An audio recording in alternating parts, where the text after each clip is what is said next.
Have you ever lied awake at 2 a.m., staring at the ceiling, replaying a mistake you made 10, 20, or even 30 years ago? A word you shouldn't have said. A crossroad where you took the wrong turn. A relationship you let slip away. Regret is a heavy, silent ghost. It doesn't scream. It whispers, convincing us that our best days are trapped in the past we ruined. But 1900 years ago, the most powerful man in the world sat in his military tent, facing the exact same shadows. His name was Marcus Aurelius. And tonight, we will explore the three brutal, yet deeply liberating, Stoic rules he used to forgive his past self, and how you can use them to finally set yourself free. There is a dangerous lie we are told throughout our lives, that if you are always nice, always accommodating, and always agreeable, the world will treat you with kindness. But as the years pass, a quiet, bitter reality sets in. Being too nice doesn't breed respect. It breeds exploitation.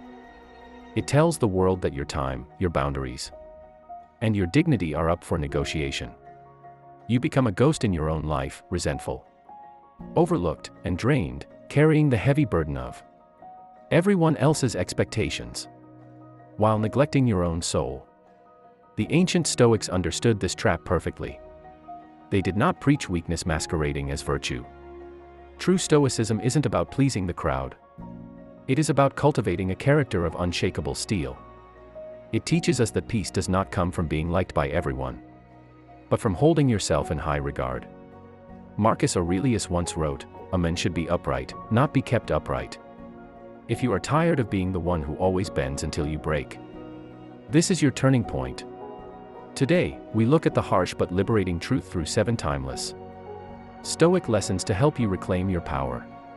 Stop seeking cheap approval, and command the deep respect you deserve. The first step to commanding respect is mastering a single, simple word, no. For the chronic pleaser, saying no feels like a betrayal. Every time someone asks for a favor, an immediate wave of anxiety forces you to say yes, even when your schedule is full and your energy is entirely depleted. You convince yourself that you are just being helpful. The Stoic philosopher Epictetus diagnosed this affliction clearly. He asked, if you regard things outside your control as important, you have placed your neck under the yoke. When you say yes to others simply to avoid a moment of discomfort, you are handed a yoke. You are declaring that they're temporary. Convenience matters more than your mental peace. True respect begins the moment you realize your time belongs to you. Saying no doesn't make you cruel. It makes you honest. It shows that you value your life's purpose. When you draw an invisible boundary and defend it, people stop treating you as a convenience.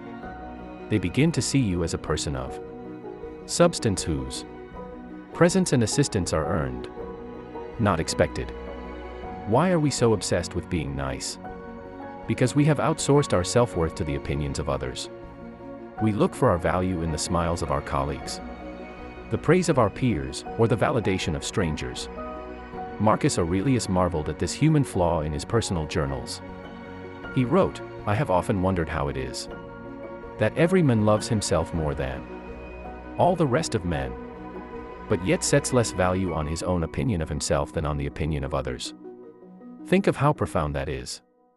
You know your own heart, your own sacrifices, and your own journey better than anyone else.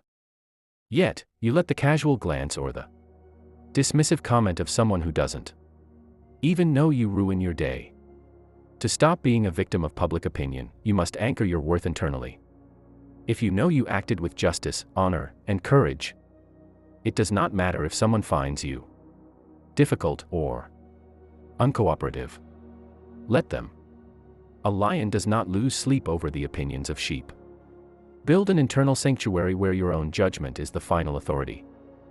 Nice people feel a constant compulsion to explain themselves. When someone insults them, cuts them off, or treats them poorly, they respond with nervous laughter, defensive arguments, or over-explanation. They try to talk the other person into treating them better. Stoicism offers a much sharper weapon, silence. Seneca observed that silence is a lesson learned through the many miseries of life. When someone treats you with disrespect, they are testing your gravity. They expect a reaction, either compliance or anger. When you offer neither, you completely shift the dynamic of power. Instead of arguing or trying to smoothen things over with a polite smile, simply stop. Look them directly in the eyes. Let the awkward silence stretch until they are forced to sit in the discomfort of their own bad behavior. Your silence communicates something incredibly potent. Your words do not have the power to move me, and your behavior is beneath my response. Silence is the ultimate expression of self-possession. The ultimate cage of the people-pleaser is the desire to be universally liked. It is a mathematical impossibility and a psychological prison. To be liked by everyone means you must become chameleonic, changing your values, softening your edges, and hiding your truth depending on who is in the room. In trying to be everything to everyone, you become nothing to anyone. The Stoics looked at the masses and saw a chaotic sea of confused desires. Why would you want the approval of people who do not even respect themselves? Epictetus gave us this harsh medicine: if you want to improve, be content to be thought foolish and stupid with regard to external things. Translate that to modern life: be content to be thought of as cold, distant, or not nice by those who wish to use you. When you accept that being disliked by certain people is actually a sign that you are standing up for your values, the cage doors fly open. The moment you lose the fear of being disliked, you gain the freedom to be respected. Nice people are professional excusers. When a friend cancels on them for the 4th time, when a partner neglects their feelings, or when a coworker takes credit for their work, the nice person makes excuses for them. They're just stressed, they say. They didn't mean it. But Marcus Aurelius reminds us that he who sins, sins against himself. He who is unjust to himself, for he makes himself bad.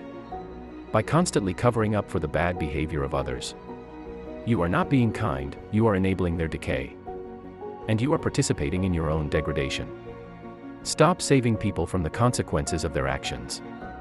If someone breaks their word, hold them to it. If someone oversteps a boundary, address it calmly, directly, and without emotional outbursts. You do not need to raise your voice. You simply need to state the reality. When people realize that you keep score of how you are treated, they will either elevate their behavior or exit your life. Either way, you win. There is a profound difference between standing up for yourself and begging for validation. A nice person will often say, "Why did you treat me that way? Don't you see how much I've done for you?" This is the language of a victim. It is a plea for the other person to realize their mistake and grant an apology. A Stoic never begs. A Stoic recognizes that you cannot control another person's mind or force them to see the error of their ways. As Marcus Aurelius noted, the best revenge is to be unlike him who performed the injury. If someone treats you poorly, your job isn't to fix them or convince them to apologize. Your job is to adjust your relationship with them accordingly. Walk away. Limit their access to your life. Take away the privilege of your company. Your absence will always communicate your worth far more clearly than your complaints ever could. Do not seek closure from the person who broke you. Find it within your own resolve. The shift from being too nice to being respected is not an easy journey. It requires you to face the discomfort of conflict, the fear of isolation, and the breaking of old habits. But the alternative is far worse: a life lived on your knees, begging for crumbs of affection from people who will forget your name the moment you are no longer useful to them. Stop trying to be the nice man who pleases everyone. Instead, strive to be the just man, the honorable man, the reliable man. Let your character be an immovable rock. Be kind to those who earn it, be just to everyone. But be uncompromising when it comes to your soul. As you step forward today, remember the words of Marcus Aurelius that have echoed across 2 millennia. Waste no more time arguing about what a good man should be. Be one. Thank you for watching. If this message resonated with your journey, subscribe to the channel. Leave your thoughts below, and stand tall. Stay stoic.